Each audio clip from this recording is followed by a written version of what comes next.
Wala mang tiga-UP College of Law na nakapasok sa bar top-notchers, tumaas naman daw ang passing rate ng mga estudyante nito ngayong taon. Gayunman naniniwala ang Dean ng UP Law na dapat pa rin nilang mas pagbutihin ang pag-aaral. Live mula sa Quezon City, may report si Cedric Castillo. Cedric?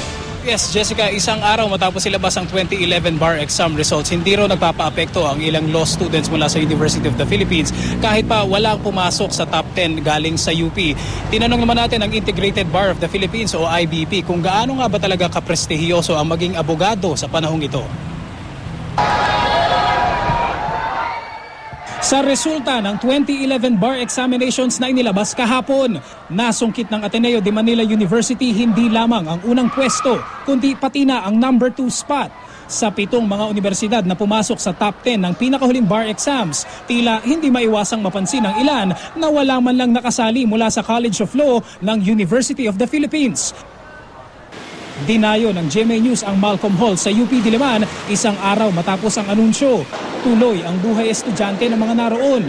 Magandang araw sana kung napabilang ang UP sa top 10 na dati-rati namang laging kasama. Pero wala raw dahilan para magpaapekto ang ilang nakausap namin. The bar is one exam. It doesn't determine who you are as a lawyer. This school is designed to...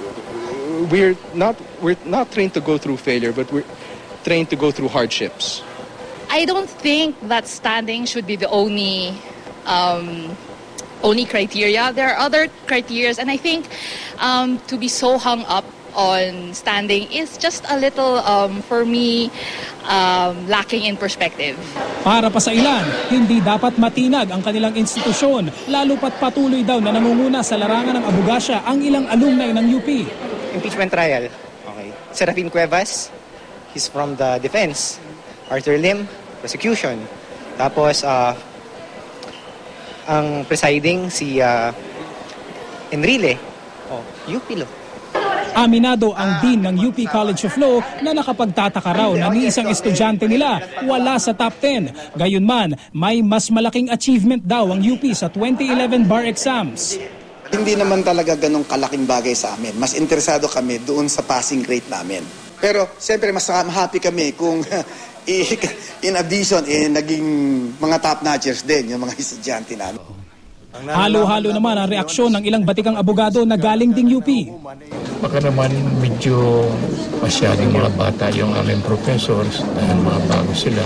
Una malayo ang UP sa pag-recruit ng marami rin na idudulot na kabutihan nyo para sa mga estudyante. Sana makabawi kami.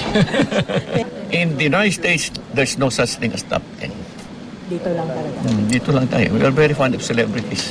Sa datos na nakuha ng GMA News Research sa lumipas na 4 na dekada, hindi nakapasok sa top 10 ng UP sa dalawang pagkakataon, 1984 at 2011. Dekada 90 nang humataw ang UP sa dami ng law graduates nito na pasok sa top 10. Katunayan, taong 1995, 8 sa 12 top-notchers ng bar noon galing sa UP.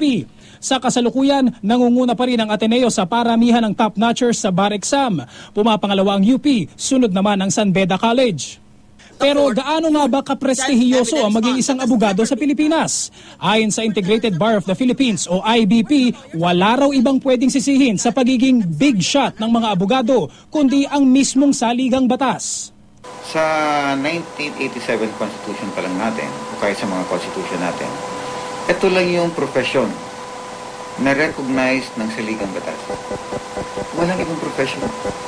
Kasi yun ang pundasyon ng Constitution natin, pundasyon ng demokrasya natin. May edge ka na eh. Bakit? Lahat na ginagalawan natin, batas eh. Kahit sa trapiko, magreklamo ka about sa gamot na binili mo. May kalakihan kung ikukumpara sa ibang propesyon ang starting pay ng isang baguhang abogado. Pero gaya raw sa anumang trabaho, kalbaryo ang dadanasin ng isang bagong panyero. Sa ngayon, may mahigit 50,000 abogado na sa Pilipinas. Pero aminado ang IBP, kulang na kulang pa rin ang mga abogado sa bansa. Napakarami nating abogado kasi naka-employer sa iba-ibang ahensya ng gobyerno. Saka yung iba, nagbi-business. So, konting porsyento lang talaga yung sabihin mo ng mga trial lawyers. ito ang kulang ng bansa natin. Dito sa mga abogado na, bagong abogado natin, siguro kinakailangan himukin natin na bago siguro mangarap sila na yumaman by doon sa kanilang mga practice, siguro sa kanila na rin, pundasyon na rin nila bilang abogado, kinakailangan siguro mag-practice muna sila. Jessica, kaugnay pa rin ang 2011 bar exam. Sinabi ng UP College of Law na makikipagpulong ito sa mga law examinees ng kolehiyo para malaman kung meron bang kailangang ayusin sa kanilang curriculum. Jessica? Okay, weather lang yan, Cedric. Maraming salamat, Cedric Castillo.